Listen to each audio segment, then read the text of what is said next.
All right, we are live. Good evening. In compliance with the Open Public Meetings Act of New Jersey, adequate notice of this meeting was provided on December 21st, 2023 by sending written notice and electronic notice to the Courier News and the Breeze, posting on the website and the bulletin board in the municipal building, and filing with the township clerk. If we could have roll call, please. Councilman Hirsch? Here. Councilman Cardilla? Here. Councilman Orgales? Here. Councilman Cardoso? Here. Council President Ring? Here. I will ask Councilman Pedroso to stand and lead us in the Pledge of Allegiance. Pledge allegiance to To the flag of the United States of America and to the republic for which it stands, one nation, under God, indivisible, with liberty and justice for all.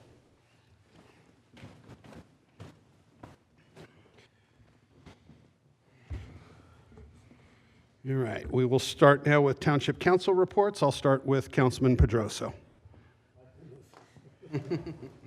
Got to be on your toes. You don't know what order he's going to go in. I don't have much to report. The only thing I want to say is I want to wish our Jewish friends in the community here in Bridgewater Township hope they had a very happy Passover. And that's all I have to say. Thank you. Okay. Councilman Kirsch. Thank you. Since I was absent at the last meeting, I have a couple of holdovers from earlier in the month. April 5th, I had the pleasure to attend Patriots opening day at the invitation of the ownership group. April 13th, Bridgewater baseball softball opening day. I'm sure it was already mentioned how fine a job our council president did with the opening pitch. We said I need a little improvement. Well, he didn't hit, nobody got hurt. Yes. No close calls. No close calls. Items of note, Planning Board met on April 16th looking at an interesting case, the subdivision over in Bradley Gardens. Essentially two lots that over time, or not over time, but two lots that are now considered one, and there's a desire to subdivide and build on what I'll call the second lot. And then, as I typically report on the zoning board, that body met on April 9th, heard the third hearing of the Chimney Rock storage. That'll be heard for the fourth time on June 11th. Just this, about a week and a half ago, April 23rd, the zoning board met for a single family dwelling addition in Bradley Gardens that was approved, and that is my report. Okay, thank you. Councilman Cardilla. Okay, my report is going to be brief. I wanted to congratulate certainly Bridgewater Baseball for their opening day, and also the Bradley Gardens Little Loop for their opening day. They're always exciting. I openly admit that I arrived at the Bradley Gardens Little Loop a little late. I had my time confused, but I did get there, and I did spend some time congratulating coaches and so forth, wishing them a very good and prosperous year. Is that it? Thank you. Councilman Norgalis. Thank you, sir. Attended the monthly Municipal Alliance meeting. Bridgewater Township Deputy Administrator Wells Winiger provided an update on the Bridgewater REACH program and initiative to fight the opioid crisis. Renata Denlinger and Jerry Colavecchio from the Safe Communities Coalition also joined the meeting to present their prom kit program. At the next council meeting, I plan to request that the council appoint April McGrath Lutz, high school student assistant counselor, as a member of the Alliance. She's already been attending the meetings for several months. Best wishes to our Jewish friends who celebrated Passover. Passover is documented in the book of Exodus, chapters 12 through 14 in the Christian Bible. Work has already begun with engineering firms knocking on doors for those homes on streets involved in the 2024 road construction program. The letter they hand out is self-explanatory, but if folks have questions, they can contact Anthony Gallo, who is the Assistant Township Engineer, and his telephone number of 908-725-6300, extension 5514, is embedded in the letter. I attended the Somerville High School National Honor Society induction ceremony where my granddaughter Grace Norgalis was one of 54 students recognized. The motto of the society is noblesse oblige, a French term signifying obligation to behave honorably, generously, and with responsibility to others. Senator Douglas Steinhardt was the guest speaker and gave a rousing speech. Several weeks ago, I reported about the apartment fire in Findern. At the time of the fire, a lithium battery was in the building, but it was unclear if the battery was the cause of the fire. According to our fire marshal, it has been officially determined that the lithium battery started the fire. I want to caution our residents that an underwriter-approved lithium battery should only be used with the correct underwriter's laboratory-approved charger. Please, please, please do not rely on cheap, readily available knockoff chargers available or obtained through flea markets or on eBay. That's my report. Thank you. Thank you. All right, I do have a couple things. I did attend the Bradley Gardens baseball, softball opening day festivities on April 20th and joined Mayor Mensch with ceremonial first pitches. Since no one here on the dais was there that day, I don't have to talk about the pitch I threw. Want to also remind the public that May 11th and May 18th are the bulky trash days for the township, held over in the Findern section of Bridgewater. It's open to all township residents. There are certain restrictions, so if you do have bulky trash items you'd like to get rid of, I would suggest you check the township website ahead of time to make sure your items and vehicle are both compliant. And then lastly, as I announced at our last meeting, just a reminder, that our May 16th meeting, so our next meeting has been rescheduled due to a quorum issue to May 23rd. So following today's meeting, our next council meeting will be May 23rd at 7:30 p.m. And that is my report. Anything from the administration? Yes, sir. Just a few things. One is a reminder that May 22nd in this room there will be the master plan workshop that is had to be rescheduled. Begins at 7 p.m. and the general public is certainly invited to attend. I think it was the last council meeting we had a presentation from PSE&G, and there was extensive conversation and questions posed to the PSE&G officials. I had committed to have a meeting with representative to continue the discussion, and due to scheduling issues, we were not able to meet yet, but we're scheduled to meet next Tuesday. So I will report to the council about that once it takes place. I think the other items that I would have are likely to be addressed on the agenda, so I'll wait. That's it. Thank you. Thank you. I'll turn it back over to you. Would you like to start or should I refer to Councilman Norgalis for our SOAR presentation? Well, today, Michael, Tom, and I met with the consultant for the sewer.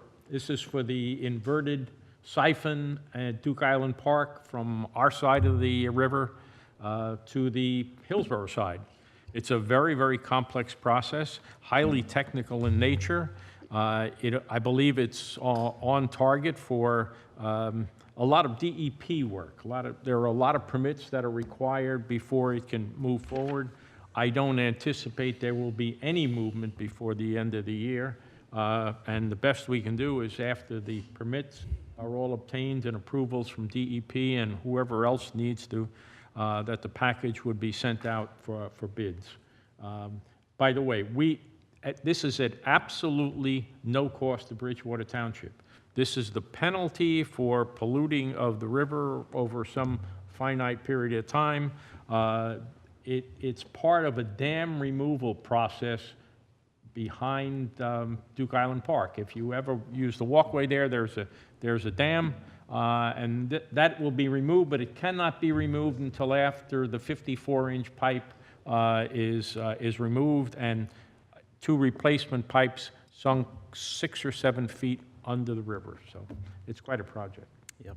I want to thank Councilman Regales for being here today, and Mr. Genova, who is there and has been instrumental in this entire process, and with representative from Mr. Corsini's office was able to negotiate, as Councilman Nogales said, a cost that would have been borne by the township to be covered by the company that is responsible for this improvement. And we have the benefit of a CDM Smith, an engineering firm, and a resident of Bridgewater Township who's taking the lead on this. And so, very, like the Councilman said, very complicated, but very, very important. I do want to just touch on one other item regarding the sewer utility. The administration would like to ask the council to consider an amendment, a couple of amendments to the sewer utility fee schedule. A couple of years ago, the council considered a request to increase the sewer fee, and you did so after some discussion, some adjustment of the actual number that was approved. That was in 2022. 2023, the SRVSA, the Regional Sewerage Authority, approved a 2.5% fee increase, which is their charge for treating sewage. And we, because of the increase that had been approved, the township sewer utility was able to absorb that. Last year, the SRVSA did not approve any fee increase in 2024, but certainly could consider doing so next year. The sewer utility financial condition has improved considerably. As you all know from the numerous presentations that Mr. Genova has made over the last year or two, there have been significant amendments to a series of ordinances that regulate the sewer utility, and improvements that have been made, certainly to the Gilbride Pump Station. We are in the midst of the final design of a rebuild of the Middlebrook Pump Station, which is a significant piece of the conveyance of our sewage to the SRVSA. It is an antiquated facility, and one, as I said, this council approved a contract with Pannoni Associates, an engineering firm, to design basically a rebuild of that facility. So that is in its final stages of design. At some point, the request will come to this body to fund the replacement of that pump station. Probably the estimates are $3 to $3.5 million. So what we're presenting here conceptually is a request to increase the sewer fee to an effective increase for the balance of 2024 of about 2.5%. It would raise the fee in 2024 from the current $472 to $483.80. So 472 to 483.80. We are then proposing for 2025 an additional increase that would be an effective 5% increase next year, which would bring it to $495 even. So again, right now it's 472. Proposal is for the second half of the year, raise it to 483.80, and for the 2025, $495. The ordinance that we're proposing also for 2026 would propose a 1.5% increase beginning in 2026, January of 2026, and that would be again, in the ordinance being drafted, would be a 1.5% increase annually beginning in 2026. And one other provision that we're proposing is that there would be basically a clause that would be a pass-through, that if the Regional Sewerage Authority institutes a fee increase, that would automatically be passed on. And the number, what that could be, again, we have no control over that as a municipal government, but is something that we would be responsible for paying. We've drafted an ordinance. I reviewed it again today. Mr. Fisher from Mr.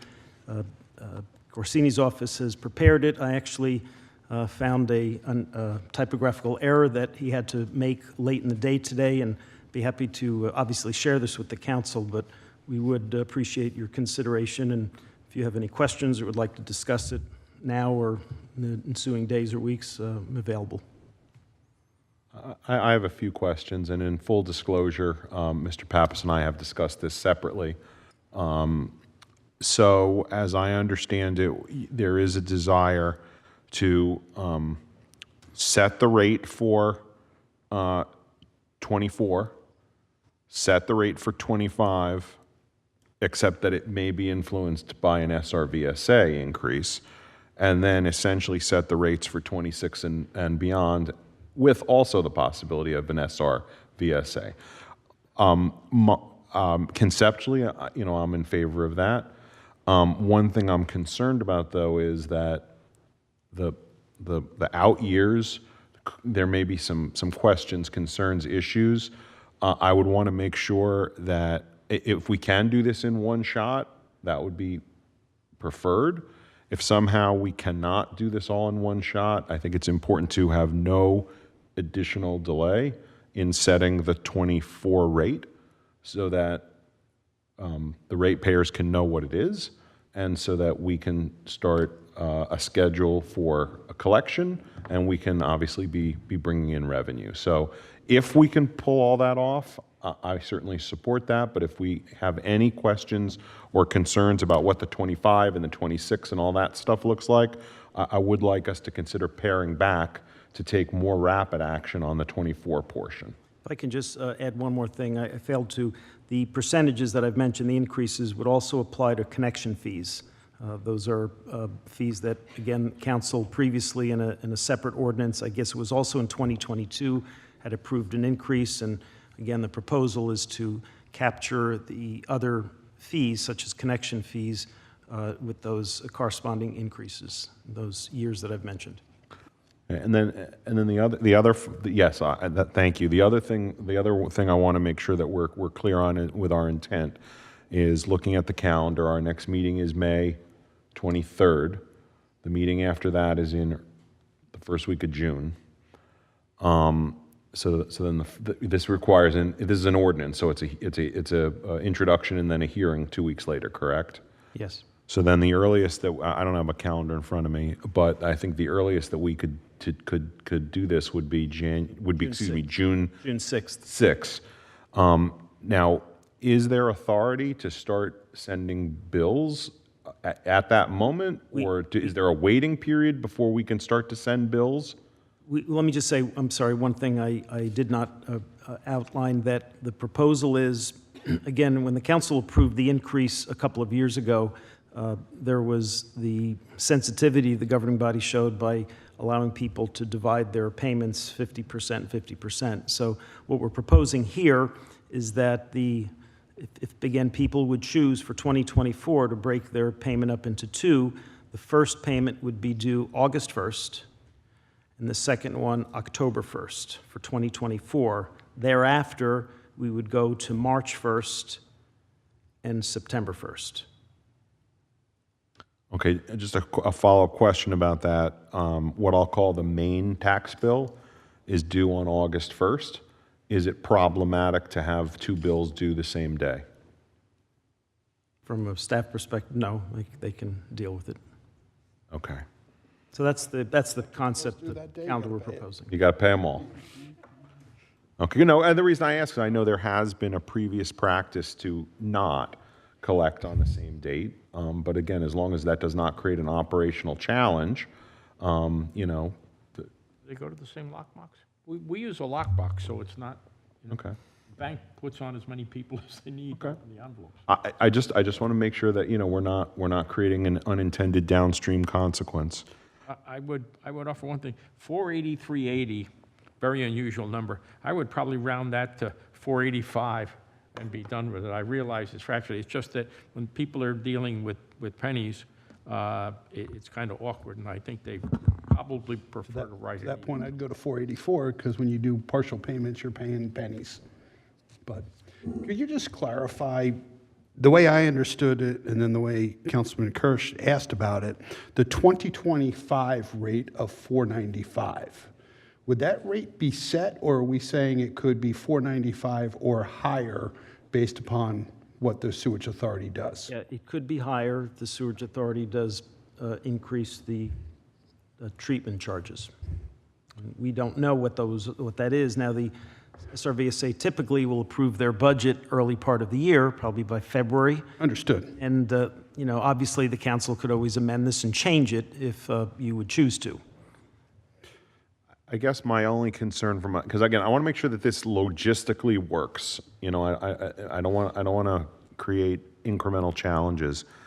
I would be concerned that if there is an SRVSA rate change that we're notified of in like February, It's when they approve their budget. But yet we're going to require payments.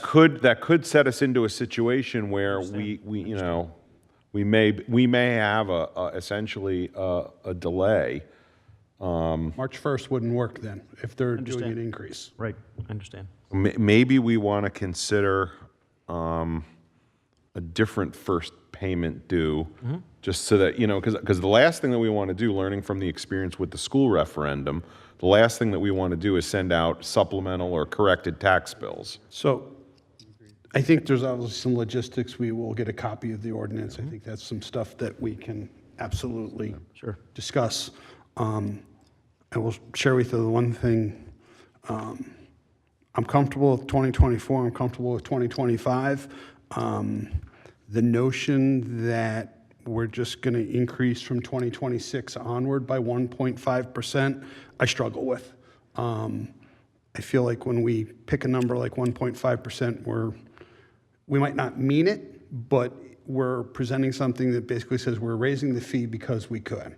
I think if we were setting some type of auto price adjustment based upon consumer price index or cost of living adjustment, be a little more comfortable with it than just picking the 1.5%. Some year, just if we look at salaries alone, we typically, township employee will get 2 to 3% salary increase on an annual basis. If we're increasing our sewer by 1.5%, we're not even covering salary. I struggle with the 1.5. Don't know if I would support that, but I share that for what it's worth. Sure, thank you. And again, if it's the case that we have consensus for the 24 and the 25 situation, but not 26 and beyond, I would urge us to still take action on the 24, 25 part so that, again, we don't have this continued uncertainty.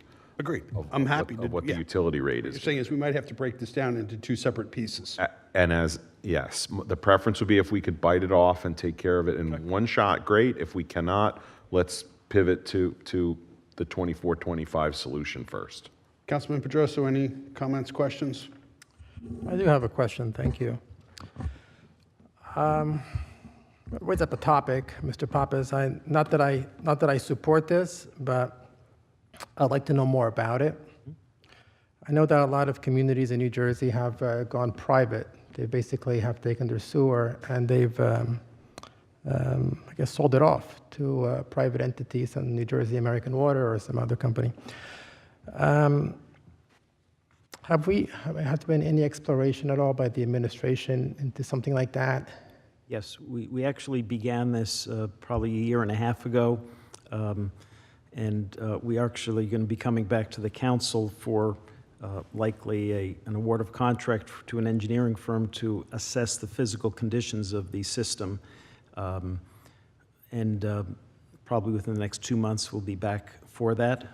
But we're kind of in the spot where we know that there are going to be some significant improvements that will have to be made, the pump station that I mentioned, and it could very well be that because of the condition of it, that the time frame within which the administration and the council could determine whether the sale is appropriate, something might occur where we would have to take more quick action to address that pump station.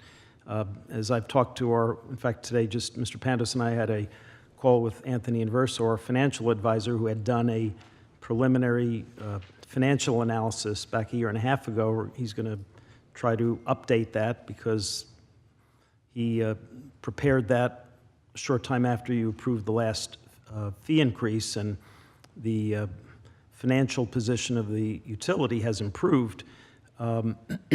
Certainly, if the council considers a change to the fee structure now, that would also be an important part of his review and would make it, frankly, more attractive for any potential buyer. It's a more lucrative facility or utility, and that certainly enhances the potential sale price.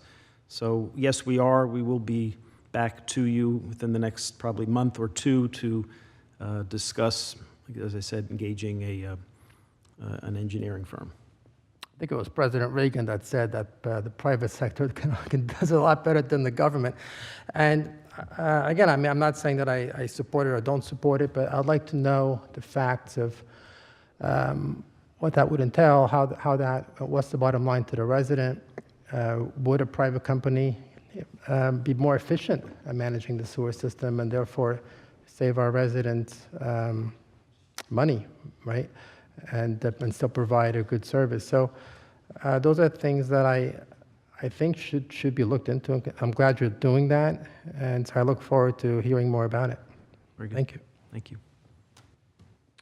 Independent of that, however, the stormwater sewer system would remain our responsibility. Yes.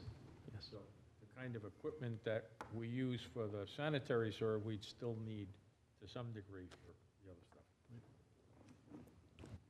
So I will distribute maybe a couple of versions of this based upon the conversation here tonight for your review and just provide guidance to us, sir.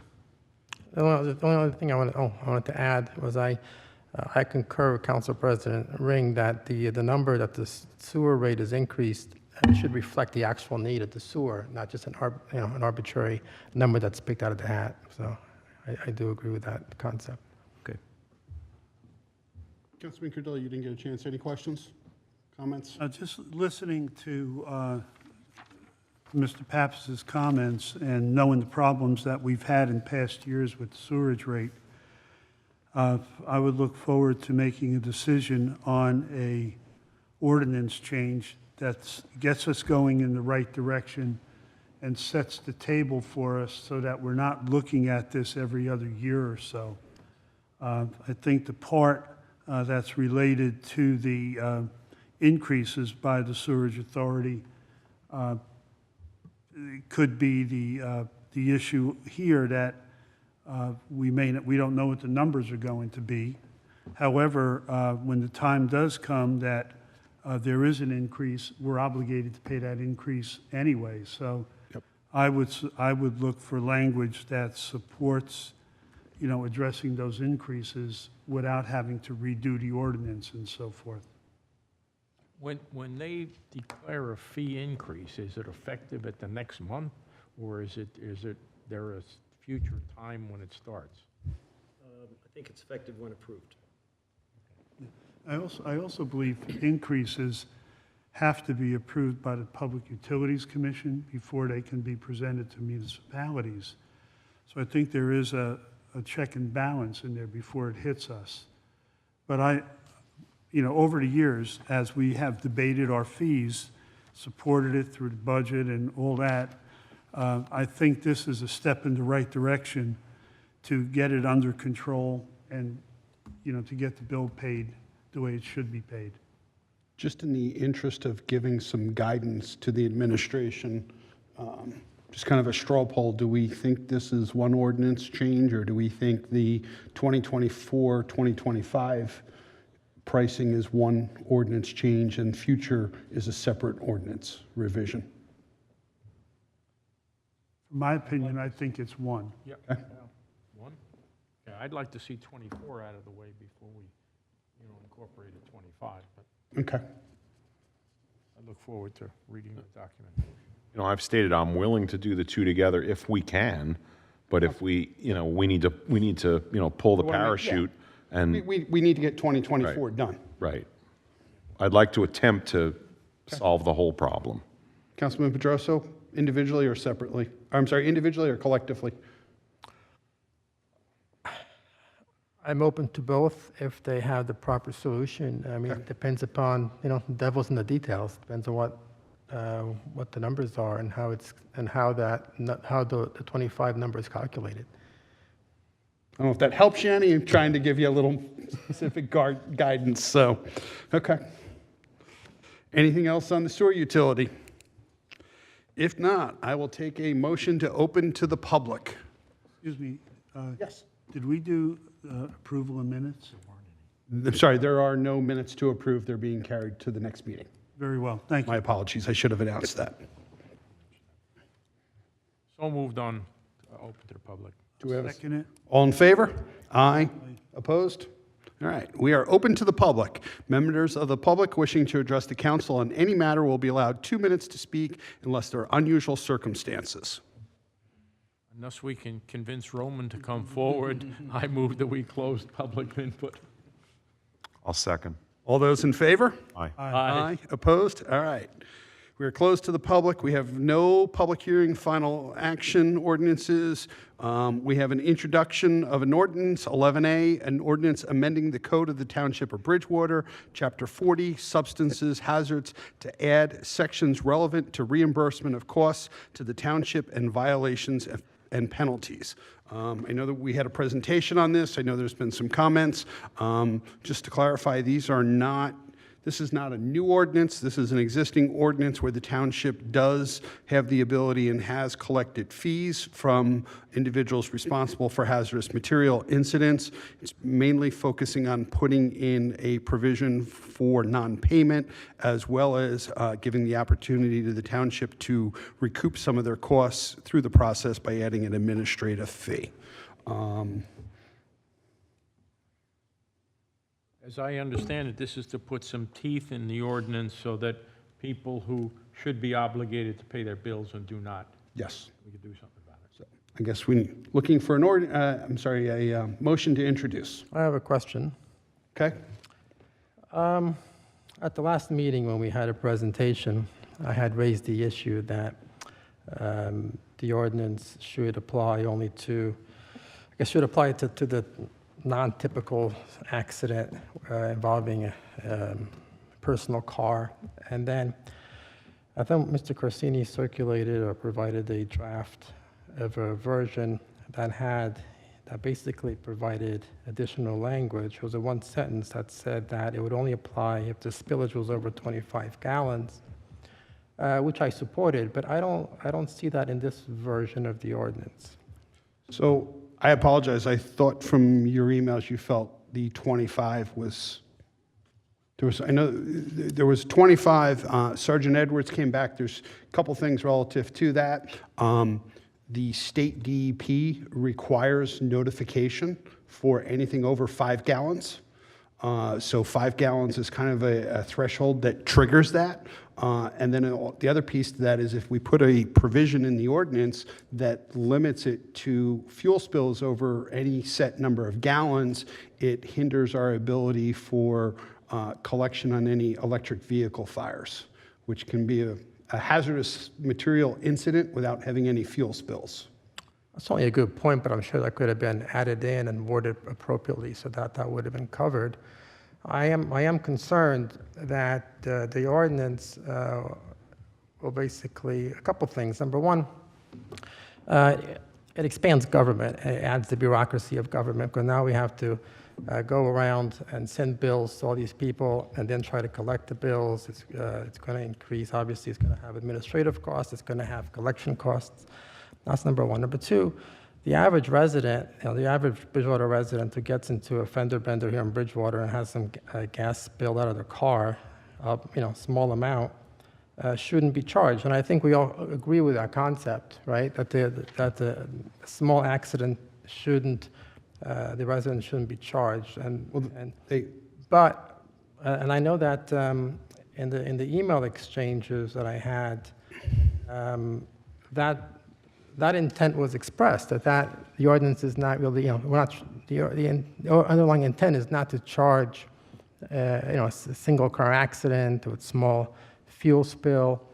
And that's great, and that's really what I'm trying to place into words, into the ordinance, because good policymaking and good governance involves putting in writing what the actual intent and the actual way an ordinance should be executed and enforced.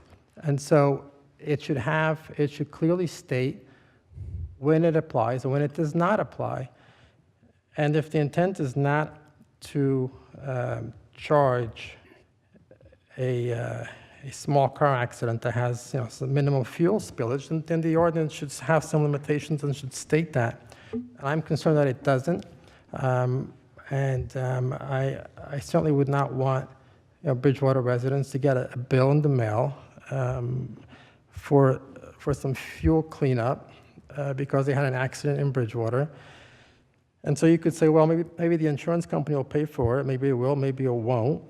If the insurance company does pay for it, we're not really, end of the day, the taxpayer is not saving any money. It's just cost, deviating an expense from the town to the insurance company, but the residents have car insurance, so at the end of the day, they're going to pay for it no matter what because the car insurance is going to go up.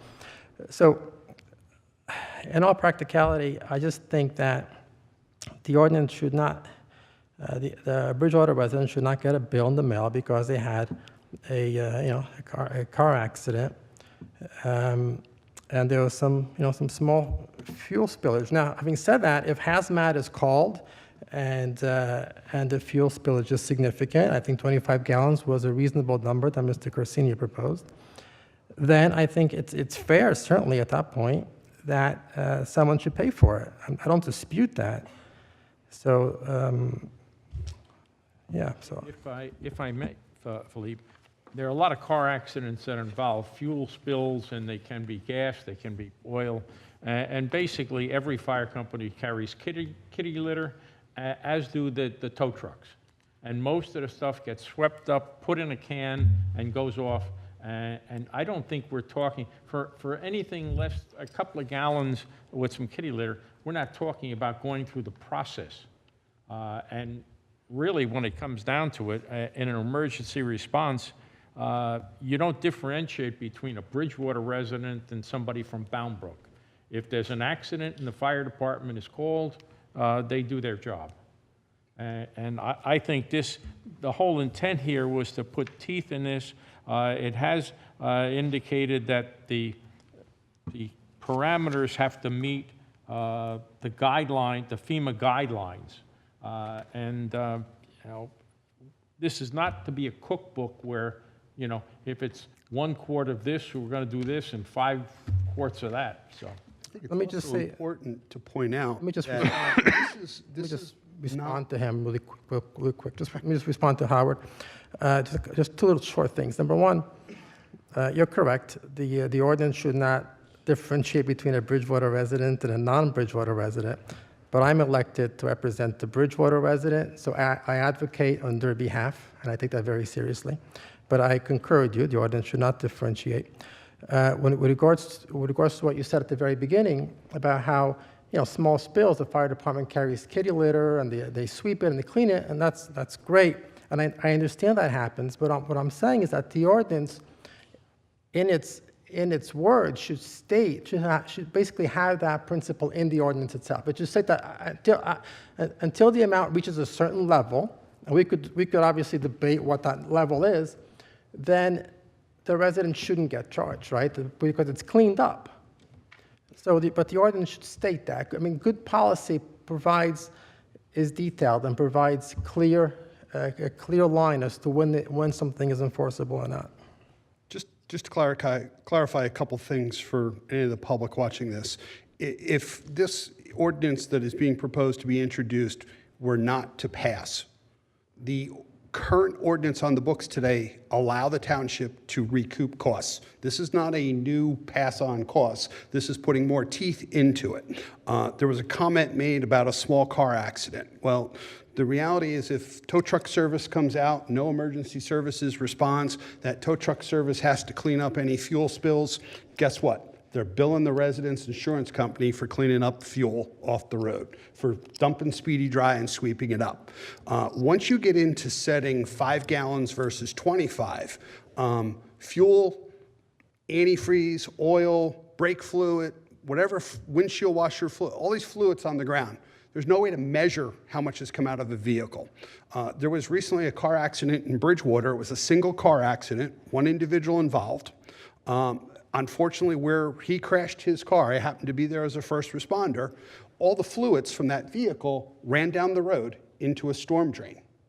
That required extensive cleanup, notification to DEP. Single car accident versus now can't be just cleaned up by a tow truck driver with Speedy Dry because it has gone into a storm drain, which has other consequences. Someone has to pay for that cleanup versus the gentleman who has a car accident in a flat area. Tow truck company comes out, drops Speedy Dry, cleans it up. So you can have an incident where it's 5 gallons and there's no costs incurred, and you can have an incident where there's 5 gallons and there's considerable cleanup cost based upon where the accident happens. So just my comments. And I concur with you. I mean, we all agree. Like, if the spillage is significant enough that it requires a certain amount of cleanup, I don't think there's much dispute that someone should pay for it. But the ordinance right now is silent as to all these issues. There is no line at which the resident can get, or the accident person can get hit with a bill. There is nothing in the ordinance that provides that line.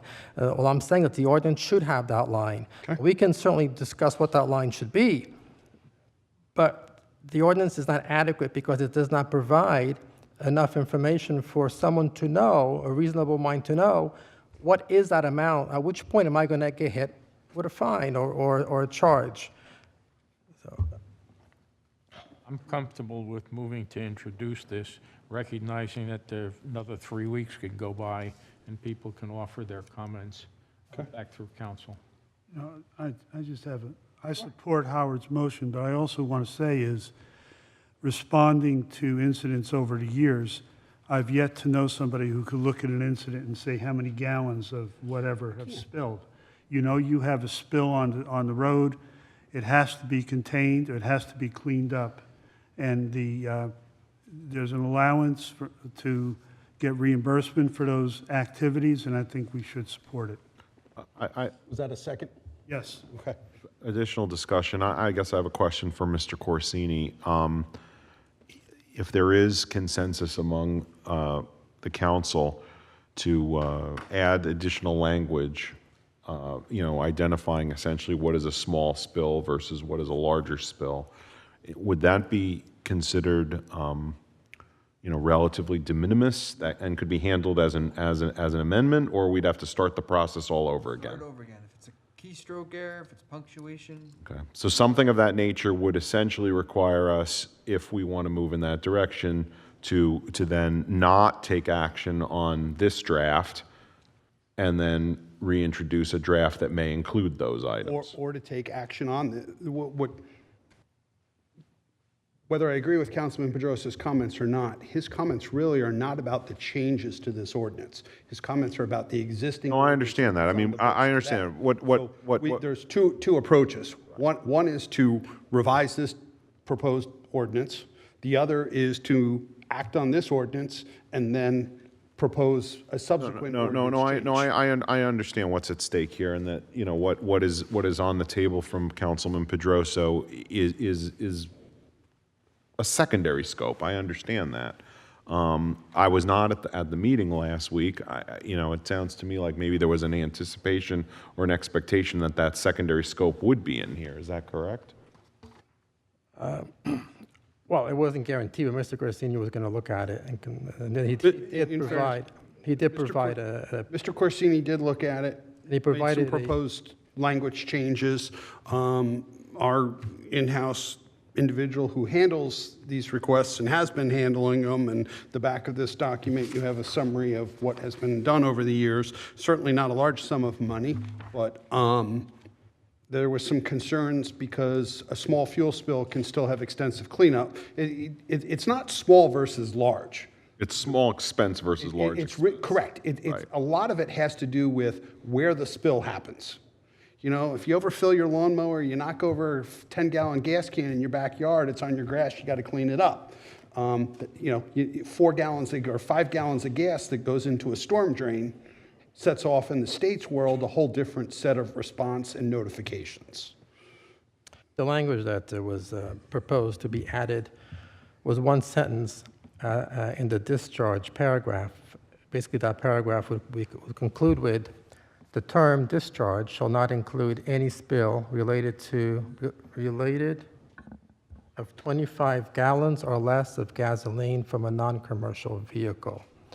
So that was the additional sentence that was added. I certainly would have supported the ordinance with that sentence. I think the ordinance right now, as introduced, does not properly provide that line, and I won't support it without some additional language that would state what we all agree with, is that at some point the charge should be passed on to the people in the accident, but at some point below that it should not. So we all agree on that.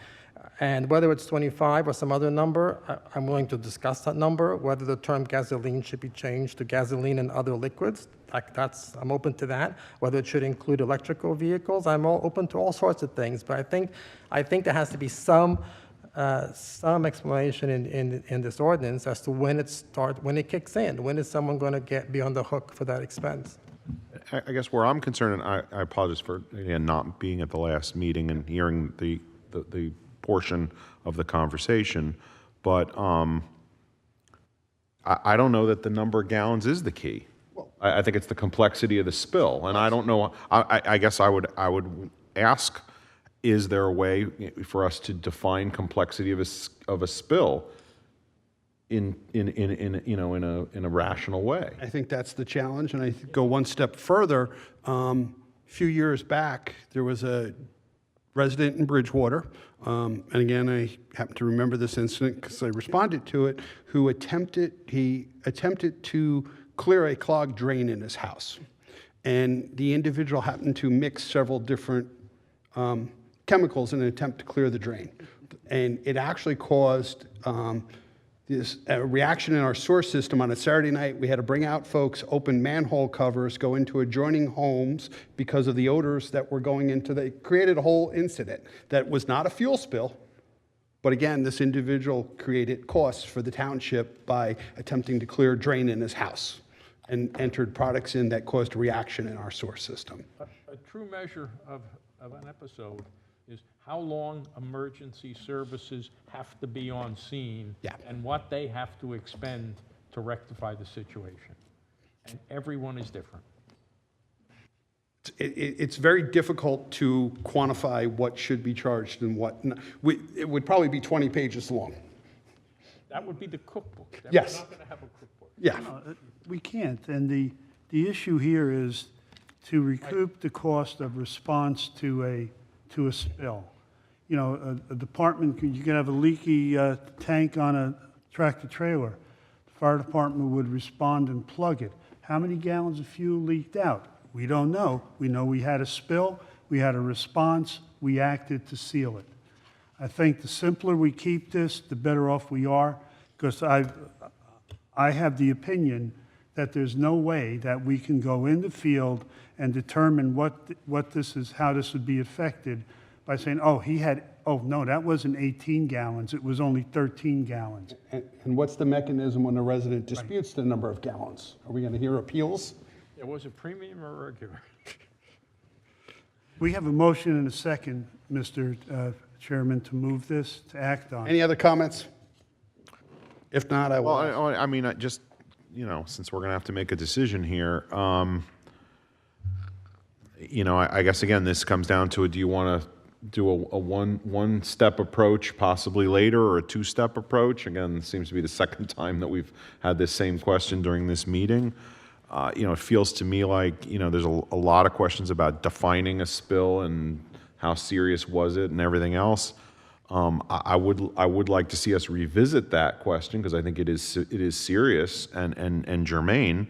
But you know, in the meantime, I think fixing a known deficiency in an ordinance is an action I'm comfortable taking tonight.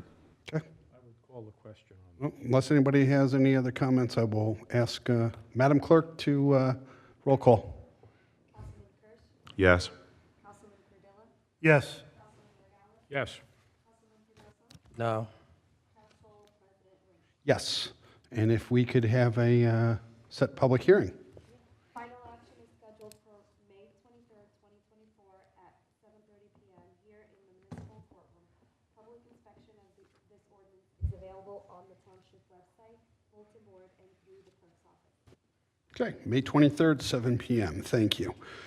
All right, moving on to resolutions. 12A, a resolution providing emergency temporary appropriations for current fund, $1,040,301.24, which brings the 2024 year-to-date temporary appropriations to $19,720,145.04.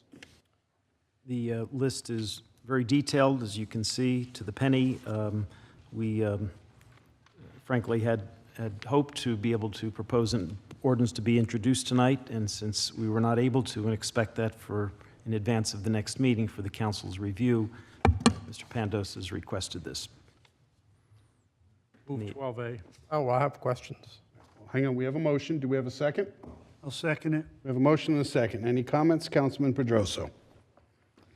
Mr. Pappas, I'm going to ask you a very similar question that I asked you at the last one, so hopefully this time we have a better sense that it's coming. I know you're looking to get an additional $1 million plus. Is there any way that we can move this from a different budgetary line item and shift it from perhaps where we have an excess money and shift it to where it's needed so that we don't have to, there won't be a need to ask for this at all? No, sir. No. No, because there's no money, or? Correct. These line items have been expended and need this to continue to operate. We're getting a budget soon? Yes, sir. Yeah. I would say we'll have something to the council within the week. In a week? Within the week. Within a week? That was the update I received today, that we could expect to see the first draft sometime in the next week. Would it be possible for us to get the budget before voting on this? Well, this is on your agenda tonight. We're asking for council consideration of this tonight. I understand, but time-wise, would it be possible for us to get the budget first before voting on this particular request? No, I'm afraid not.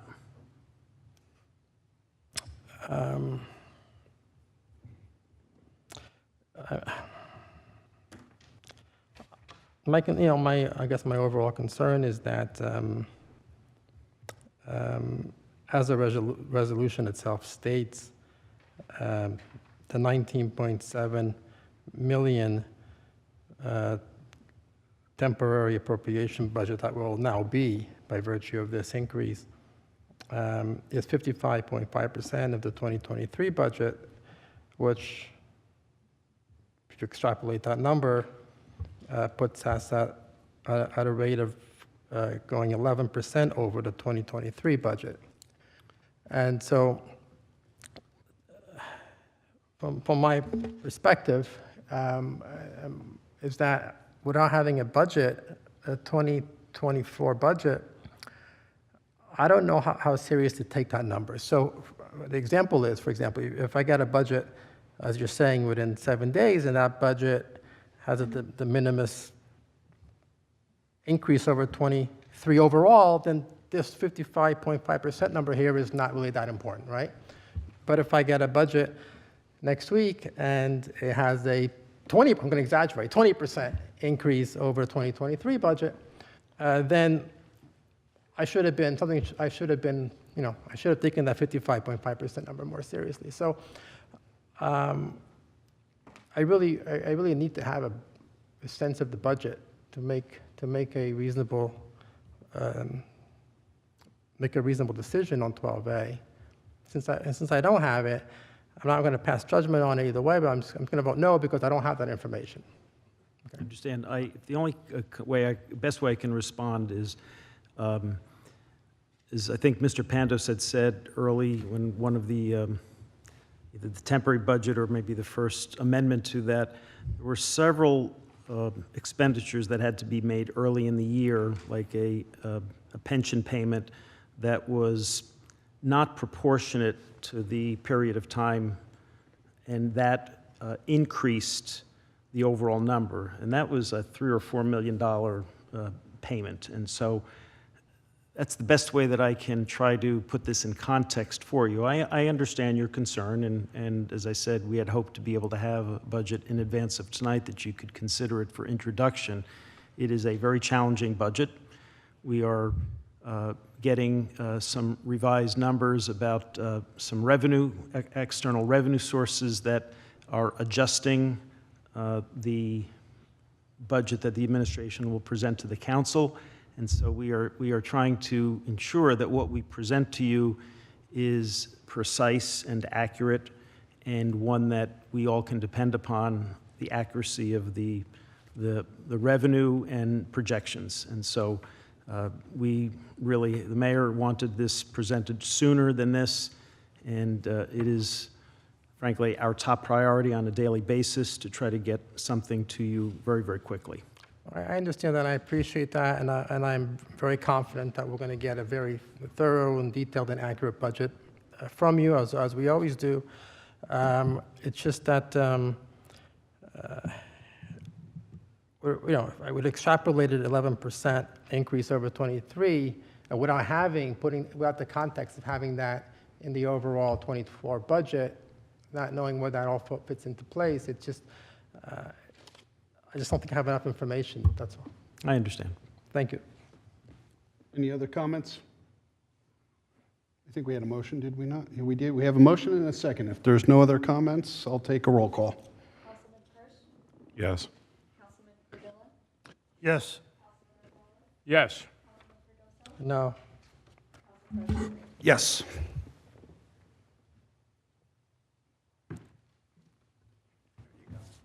All right. Going to take 12B and 12C together. So 12B is award of I would like contract. to split them. Sorry? I would like to split them if possible. You'd like to split them? I have Okay. different concerns on them, so I'd like to split them. Okay. 12B is award of contract to Keystone Sports Construction of 1100 Snell Lane, Suite 104, Phoenixville, Pennsylvania, for the replacement of synthetic turf at the field known as Turf 3, or the 1000 turf field located at 600 Garrettson Road, Bridgewater, New Jersey, under the Educational Services Commission of the New Jersey ESC-NJ Cooperative Pricing System, ESC-NJ 23-37 for $432,835.12, 50% of which shall be reimbursed by the Bridgewater Raritan Regional School District, balance to be funded from the Open Space Trust Fund account. We did have a presentation on this at our last meeting. This is something that this governing body approved the township to enter a contract in 2011 for us to share these costs with the school district on a 50-50% split. I know, honoring Councilman Pedrosa's comments regarding splitting these, I will just add that I know there was some discussion about the timing of these. The best timing for us actually is the summertime. In fact, the vendor, I guess, said if we split these and did them at different times of the year, we'd be looking at roughly a 13% price increase on the second job. So, 12B. So did you get a motion, and can we No. discuss yet? No, I'm looking for a motion. I'll make the motion. Got a motion? Do we have a second? I'll second.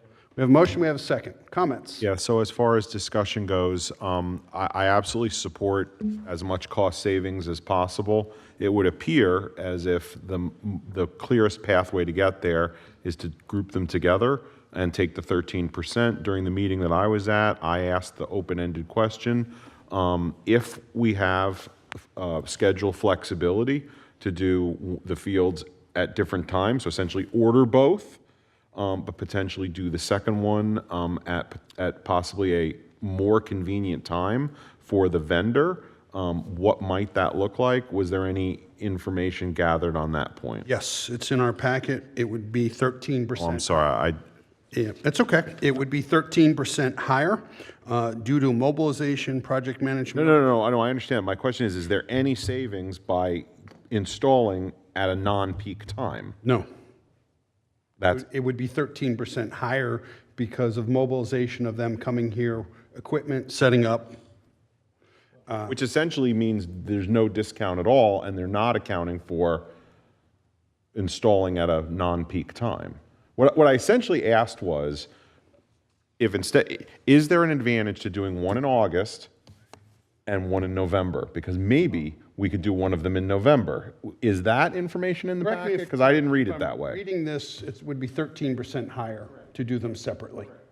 But it would be 13% higher to do with them separately anyway. So it sounds to me like the vendor is not looking to offer any discount by doing one of the fields at a non-peak time, which is okay. I simply asked that that be considered. Yeah, no, it would actually cost more to do it at an off-peak time. Okay. Well, that doesn't sound like it's sensible, but if that, as long as the question was asked, that was my request.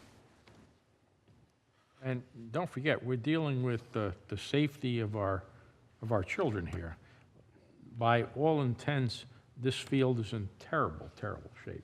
To that comment, I recently had the opportunity to visit that field during an EMS call, and it's been a while since I've been on that field, but I was on it a couple weeks, actually right after our last council meeting, and this field definitely needs attention. And while it passed its last inspection, there's no guarantee it will pass the next one. It was marginal, and once it fails the inspection, it has to be shut Shut down. down, correct. You can't use it, and if we wait too long and it fails, and we don't have something lined up for replacement, it could be a lengthy outage. Yes. Do you have a comment? You have that look. Wait. There's talk about maybe I didn't go deep enough in the backup. I'm very familiar with the May 2nd memo. Is there information in here that talks specifically about my question? Yes, under cost savings, on the memo, it would be page 3, about a third of the way down. Okay, my question has still not been answered. I asked about whether, when we do the second field, at a non-peak time. Well, I guess I'm That's reading not that- in here because this is the same I guess- memo that I saw 2 days ago. I guess I'm, But July and August are the non-peak. No, I mean non-peak from the standpoint of the vendor. No, excuse me. Under cost savings, it states there will be a cost saving doing the projects simultaneously. Correct. I think that's pretty straightforward. We're saving $120,000 by having them both done. at the same And the question that I asked in my meeting was, if I voluntarily give back that savings, but say, I'll take this field in August, I'm willing to take this field in November, if that's an option. And again, this is the same memo that I had when I asked the question. but as it says here, Councilman Kirsch, it's going to cost more because they have to move all their equipment, mobilize all their. I understand that it's going to cost them more, but is there a savings by giving them a job at a time when they don't have others? No, it That's would the be a- question I asked, and it doesn't seem like it's been answered. Okay, no. The other, I think part of the, which you have to also consider is when the field is needed. Yeah. And if it's not. I don't deny that, but I guess I'm just frustrated because I asked a question a couple of days ago, and I'm given back the same memo with the same information without consideration for what I asked for. Mr. Kirsch, I understand your question, Mike, I do. But I think when we look at the two paragraphs, cost savings and scheduling, I think between those two sections, you get your answer. No, I don't Mobil- have the answer excuse me, because what I... Excuse me. The mobilization piece is right there for $120,000. The scheduling piece, the 6 to 8 weeks in July and August, is the only period when the fields are not in use for a length of time suitable for replacement. What I suggested was, and again, I'm not in the business of installing turf, so I don't know the answer to this. For all we know, if you're willing to do a job in November versus doing it in August, maybe they'd offer a 30% discount. I don't know that. And I asked that question. Unfortunately, it seems like we still don't know the answer to that. So I guess I'm left to say, all right, I'll take them both in August. I don't know definitively the response to that specific question. Now I understand it. I think, though, Councilman, there's a practical challenge that high school field can only be done before the start of school. What I'm really kind of doing here is I'm going ahead to the conversation of letter C. Well, we're not on C. Well, I know, but they're related to They each are, other. yes. That's why I'm going ahead with the conversation on C. And again, I asked the question because I'm trying to be an outside-the-box thinker. You know, for all I know, oh, you're willing to wait till November. We'll knock 30% off. I don't know. Or maybe they'll say, we can't knock anything off. Or maybe they'll say, great, well, we can't give you the 13% here, but we'll give you the 13% there. I'm just asking for outside-the-box thinking. And, if the answer is, look, the easiest way to do this is buy them both, install them both. Then we have the use of both of them in the fall. We don't have open question about the condition of the field. I can accept that. I simply asked to think outside the box. We are in very difficult budget situation. I just like to consider alternate possibilities here, and perhaps that was an opportunity that was lost. Let's focus our comments specifically on 12B since we're taking these separately. Is there any other comments related to 12B?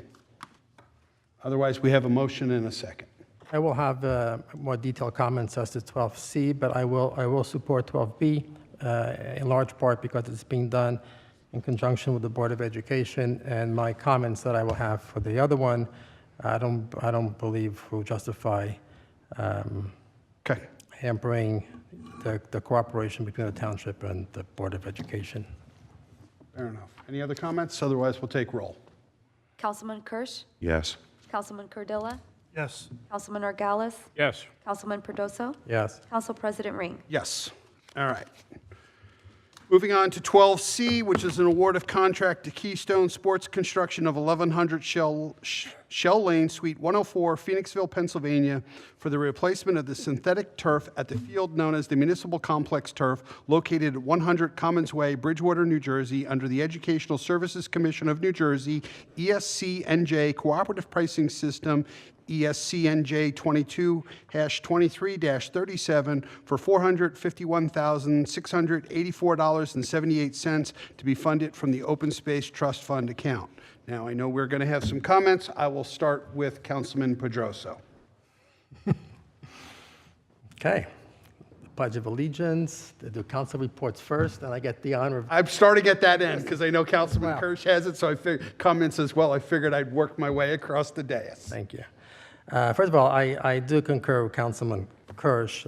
His inquiry is justified, and it's also prudent to find out when is the best time to install the turf field. Number one, I think what he's saying is that it's out of the main window when the field is being used. And number two, it could save us money. I mean, just as an example, if you get a swimming pool installed in your house, if you do it in the spring, it costs a lot more than in the fall. So I would tend to think that it's supply and demand as well for turf installation. But anyway, that's not my main point.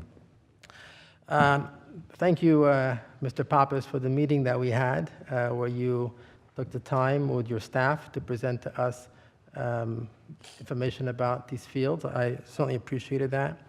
As well, during that meeting, I had asked for information about the costs of operating an artificial turf field versus a grass field. I know I got some of the information today. What I'm still missing really is I don't have any idea of what it would cost to go back to a grass field. I don't have the expenses here itemized, how much it would cost to remove the artificial turf and plant, whatever the procedure is, plant grass, whatever. So that I certainly would have needed that to make a more I guess, prudent decision here today. I guess what I'm left with here is I still have a lot of questions. I still don't have all the information I need. Let me tell you why I'm thinking and why I'm a little bit, I guess, sort of in the middle. The turf field is there, so common sense tells us that we should keep the turf field. It's there. I think people like the turf field. For example, my daughter plays on the turf field. She has soccer practice there. All my kids, I've been there many times. And I think it's a great use for the community. However, I don't know, I don't have enough information to balance that versus going back to a grass field. And so one would think, well, why would you want to go back to a grass field? Well, a couple of things. There are a couple of things to consider. Number one, turf fields have chemicals. So when you say the safety of our children, Councilman Nogales, it's correct. Turf field, there was a study done by the National Institute of Medicine, by Yale University, that showed that turf fields have 306 different chemical agents, and 197 of which have carcinogenic characteristics. Turf fields are not very environmental. They're not recyclable. They're likely manufactured in a foreign country. And the athletes who use turf fields are more prone to have injuries. There have been quite a few studies about that. Some of them are publicized. Obviously, we all know about the NFL. But the National Center of Health Research found that there are 3 times as many PCL tears on turf fields than grass. Ankle fractures are 6 times as high on turf fields versus grass. And concussions are more serious on turf fields than grass. So again, talking about the safety of the children, all issues to consider. And then there's the expense factor. If I look at the numbers provided by the administration, it says that it would cost an estimated $30,000 to maintain a natural grass field versus $10,000 to maintain the turf field. So there's a $20,000 difference. If I multiply that by 10 years, I get $200,000. But I think we're spending about $500,000 to replace the turf field. So quick math shows that a grass field is probably a lot cheaper overall because we won't have to replace it every 10 years. So I'm still left, I guess, with questions. Questions are, what's the overall expense versus one versus the other? I'm quite aware of the other variable, which is the playability aspect. I do think the turf fields we can probably have more days that are playable versus grass because, like I said, it rains and grass soaks and turf doesn't soak the same way. So I am conscious of that variable. But there are, turf is not necessarily a great gift either because of all the things that I mentioned before. And they actually wind up being a lot more expensive to the Bridgewater resident. And so I just need to, I'd like to know more of these numbers. I'd like to know how much really it would cost to go back to grass. I don't have that data, so since I don't have enough information, I'm going to abstain on this vote. Thank you. I know you have some comments. I'll make them brief. But before we do, I just, in the interest, just try to help you a little bit. And I think it's important to keep in mind that this contract is not a competitive bid. This is being done through a co-op. So the prices for the material are set in advance. And if you look at the actual proposal in the package, it also states it's a prevailing wage job, meaning they're paying prevailing wage set by the state. So when you look at the fact that on a co-op, they've priced all the material before we've even gotten a quote from them, they've submitted pricing in advance to the co-op, and they're paying on prevailing wage, there's not a lot of room for them to say, hey, yeah, we'll do this in November and discount it. And I think that's where you get into the discussion of, hey, if we do these jobs separately, it's actually more labor cost because we're going to have to mobilize all of our equipment. The person overseeing the project has to, this company is based in Pennsylvania, although they're part of the New Jersey Co-op. You're going to pay for them to come here. The same guy can come and inspect both fields or oversee the management of the construction of both fields at the same time, whereas it would be twice as many trips if you did this job separately. I don't know if that helps you any, but you're welcome to comment further. Look, I stated it before. I think that as a community, as a township, we pride ourselves on outside-the-box thinking. We have a lot of it. We need a lot of it. I suggested an alternate approach. I'm a bit disappointed that we don't have the information. I can only presume then that the answer is that the alternate approach would not yield better cost, a better cost proposal. I am satisfied that maintaining, basically going turf to new turf is our best approach. As far as the playability on turf, I think in this climate it is exceptionally difficult to have a high usage on grass. You can't get out there until at least a few weeks or more later. The key on a grass field is not necessarily did it rain today, it could be did it rain yesterday. Whereas on turf, that's not an issue. So I am satisfied that we can and we should proceed. We got approximately 12 to 13 years out of a 10-year field. So I'm also satisfied that we got our money's worth. Just a few other comments for the record and hopefully consideration. One is that I hope that we will do everything that we reasonably can through testing, through maintenance, through everything else, to make sure that we get our 10 or more years out of this field. Possibly there is an opportunity to work cooperatively and collaboratively with the school district because they maintain the field that we just voted on, and we pay half that cost.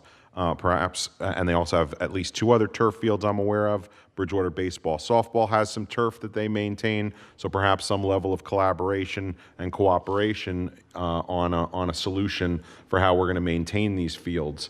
To the extent that there's outside work involved, perhaps there could be cost savings there. The other thing that I raised in the meeting, which again I don't think it would keep us from going through with this contract, but hopefully could be resolved in the details. Exactly which markings will be placed on this field was something that I raised. And there was a comment made, well, we were going to do football markings, and I certainly don't have a problem with football markings. But the concern that I have is that at this point, football is not as principal of a use as it was potentially 10 years ago or 12 years ago. And I asked the question, is there a way, again, is there a package that has what might be called lighter football markings? So yes, you can play football on the field, but potentially there's less markings so that they're not as intrusive to some of the other uses. So I don't know if we have an answer to that, or if in the detail, in the ordering process, that can be pursued. I don't have an answer for that. We have noted that, and we'll get back to you, but understand your suggestion. Okay, because again, if we're going to spend this money, I want to make sure that we're getting the best use for what our current need is. And if our current need is partially football, but more significantly other things, I'd want to make sure that the markings on the field and the usability reflect our current need. That's my comment. Councilman Nordgalis, any comments? No, sir. Councilman Cardillo? Not at this time. Okay. Do we have a motion? I'll make a motion. We have a motion. Do we have a second? I'll second it. Okay, unless there's any further comments, roll call, please. Councilman Kirsch? Yes. Councilman Cardilla? Yes. Councilman Nordgalis? Yes. Councilman Perdoso? Abstain. Council President Ring? Yes. All right. 12D, authorizing an award of contract to Appraisal Systems, Inc. to perform professional appraisal inspections and related services in connection with the Township Reassessment Program in an amount not to exceed $73,010 for the period of May 3rd, 2024 to December 31st, 2024, funded from the Tax Assessment Professional Services account. Something we've done every year and required to assess appropriately. Any comments? Otherwise, I'll take a motion. Make a No, motion. it's been a very successful relationship going back a long time, so I'll I heard a motion over here from Councilman Kirsch. second it. We have a second. Any further comments? Otherwise, we'll take roll call, please. Councilman Kirsch? Yes. Councilman Cardilla? Yes. Councilman Nurgalis? Yes. Councilman Perdoso? Yes. Council President Rink? Yes. All right, I'm going to take 12E and F together unless there's some concerns. Authorizing, 12E is authorizing an additional $25,392 to K&J Tree Service LLC, 16 Stony Brook Road, Branchburg, New Jersey, to provide the third-party snow plowing for Township of Bridgewater for a total contract amount not to exceed $175,392 for the 2023-2024 snow season, to be funded from the Public Works Snow Removal Contractual Service account. And then 12F is authorizing an additional $946.30 to the Somerset County Road and Bridge Division for road salt for a total contract amount not to exceed $140,946.30 for the 2023-2024 snow season, to be funded from the Public Works Snow Removal Material account. This is just increasing our contracts based upon the amount of snowfall and actual costs. I'll move 12E and F. Got a motion? Do we have a second? I'll second it. I'll let you guys, whoever Juliana heard first. Any comments? If not, roll call. Councilman Kirsch? Yes. Councilman Cardilla? Yes. Councilman Nurgalis? Yes. Councilman Perdoso? Yes. Council President Rink? Yes. All right, 12G is authorizing the execution of an agreement for uniform construction code inspections pursuant to NJAC 5:23-4.4E in an amount not to exceed $2,500 in the 2024 current fund for a term commencing January 1st, 2024 and terminating on December 31st, 2028. My understanding is this is a contract that if we had a challenge due to an injury, illness, someone within our construction department and needed to get inspections done in a timely manner, would allow us to tap into that and reciprocal us to provide similar services to those towns. You want a motion and then a very quick What's comment? the proper procedure? Motion, second discussion. Motion first. I'll make the motion. Got a motion. Do we have a second? Second. We have a motion and a second. We will have the discussion. Go ahead. I don't know if you stated this, but it's also in case someone who's potentially conflicted has a need. So as an example, a couple of years ago, I had a new hot water heater installed. Had to go to the warrant inspector to do it. I've had Somerville at my house several times. That's the only comment. Any other comments? If not, roll call. Councilman Kirsch? Yes. Councilman Cardilla? Yes. Councilman Nurgalis? Yes. Councilman Perdoso? Yes. Council President Rink? Yes. All right. 12H is authorizing the execution of a developer's agreement between the Township of Bridgewater and Bridgewater Accessory Associates, LP, regarding planning board approvals for Block 234, Lot 5, which is on the corner of Route 22 and Chimney Rock Road. This was an application I actually heard sitting on the planning board. We put the applicant through some challenging questions. They actually revised this proposal and actually came back with something. This was an application that was submitted prior to our ordinance on warehouses. So it was heard. Just at a high level, this application is going to involve the demolition of a couple buildings that are in pretty bad shape, one of which I believe the roof has collapsed on. And clean up. And as part of this, we also, property owner owns a large chunk of property along the one side of Chimney Rock Road. We also required them to clean up some of their other property that perhaps was not as compliant with zoning as we would like. North or south of 22? Sorry? North or south of 22? It is south of 22. If you were facing Somerville Lumber, or the old Somerville Lumber, it's buildings that start to the left and go down Chimney Rock Road. It's a real hodgepodge. Is it granite one or something? You know, the granite building's empty because I believe that's the one the roof collapsed on. Oh, okay. And then it was electrical supply, Yes. please. Okay. Yep, but the electrical supply is moving because they evicted the export company that had all the totaled abandoned cars parked on the property because a certain member of the planning board had very much concerns over that. Not affecting UPS though, right? No, but actually the gentleman owns all the property all the way down to and including the UPS lot, and it's banked parking. Did it require variances? They did, yes. The issue they have there is the existing structures, don't quote me, but less than 10 feet setback on the buildings that are there. They felt they could maintain those variances. They were told very loud and clear by the planning board, once you tear the building down, you no longer have a variance because there's nothing there. And the fire official required enough clearance around the building to be able to drive a ladder truck, but they still needed some setback variances. And then I believe there was a second variance for, it's an interesting piece. It is not considered a corner lot, even though it sits on the corner, because the railroad company that has the rail line is actually the corner lot. So they wanted a variance for a second sign as if they were a corner lot.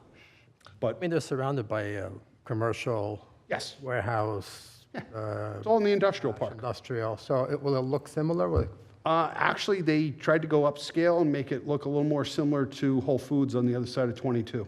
Nice. All right. So they came in with a proposal and they were put through the ringer. And they came back and said, we heard you loud and clear, and changed their whole application. So this is just the developer's agreement finalizing that. I apologize, we should have had a motion first. I'll move 12I. 12H. H? Sorry, 12H. Okay. I'll second. We have a motion second. Any further comments? If not, roll call. Councilman Kirsch? Yes. Councilman Cordilla? Yes. Councilman Orgalis? Yes. Councilman Perdoso? Yes. Council President Rink? Yes. 12I, authorizing release of the performance guarantee in the amount of $178,527 and safety and stabilization bond in the amount of $6,218.33, acceptance of the site improvements, acceptance of the maintenance guarantee in the amount of $22,315.95 for Giraldi Builders, Block 107, Lots 1, 2, and 4, now Block 107, Lot 1.01, 1.02, and 1.03 on Franklin Street. Now, did we clarify the street here? I think that's the new street that they created. This is Okay. on the western part of town, off of Old York Road. Yeah, this proposal was heard when I was on the planning board. The previous time I was on the planning board, it's like 5 homes or whatever it is. No, there was just conflicting versions at one point. There was an Old York Road address that popped up Yeah. on something. So, okay, as long as that is indeed, sorry, motion for 12I.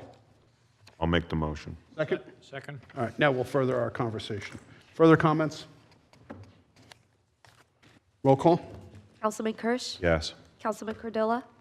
Yes. Councilman Orgalis? Yes. Councilman Perdoso? Yes. Council President Rink? Yes. 12J, resolution to cancel capital appropriation balances for completed projects in an amount of $1,074,968.11. There's the money you need for the other one. Hang on, in making sure we follow Mr. Corsini's guidance, do we have a motion? I'll make a motion. We have a motion. Do we have a second? I'll second. All right, discussion. To Councilman Pedroso's point, by canceling this, the council will allow this $1,074,000 to be used as revenue for this year's budget. Now, we've been working on canceling stuff going back 7 or 8 years. And each year, in fact, the auditors at one point chided us on this several years ago. Are we close to the end? Yeah, we are. The council approved, the last time I think you've done this was back in 2020, when Natasha was still here. And haven't done it since then. And Mr. Pandos, Mr. Burr, Sarah, our purchasing agent, scoured over these over the last several weeks, and we're very confident that these should be approved by council. And we believe that this is appropriate. These projects have been completed. There's no reason to leave these bond ordinances there with these balances, and the revenue would be helpful this year. What is Move the, 12J. Oh, we did. Never mind. you did, yes. What exactly is road management ordinance? I saw that, and I saw that this afternoon, and I think this is just the bond ordinance that particular year that was approved for road work. And why they characterized it as road management ordinance, I don't know. But there's money there, Yes, yeah. and we want it. Does that answer your question? I don't Yes and think no. so, based upon the look on your face. Yes, well, so we didn't spend $550,000 last year on roads that we could have spent, if that's indeed true. Correct, correct. But the, you know, the amount for the alternates were in excess of, it turns out, this amount. So as you recall, we had the base bid and alternates for the various sections, and depending upon the pricing, the administration would recommend, the council would approve either both or just one. And So each of these years represents the compendium of a series of road projects that were not used. correct. Okay. So it's not one road project, it's a collective Yeah, for the year. but, For that year's bond ordinance that was adopted. so in reality, Road management is the best term, but well, that's my question, because road, it's not, we never put money into road management. We I'll have to repair- ask why they use that terminology. I had been just in meeting with them, reviewing numbers. You know, I was focused on the numbers. I never, until this afternoon, frankly, when I looked at this particular, and I saw that, and I didn't question it, but I think the numbers are what is most relevant. But I'll ask that question as to why they chose that term. I don't know. we have a motion, we have a second. Any further comments? If not, we'll take roll call. Councilman Kirsch? Yes. Councilman Cardilla? Yes. Councilman Nogales? Yes, Councilman Perdoso? Council President Ring. Yes. We have reached the point of the evening of Councilman Norgales's favorite motion. motion to adjourn. We have a motion. Do we have a second? Second. All those in favor? Aye. Opposed? All right. Have a good evening. And as a reminder, our next meeting is May 23rd. 3 weeks from tonight. 3 weeks. That was the sign up for you.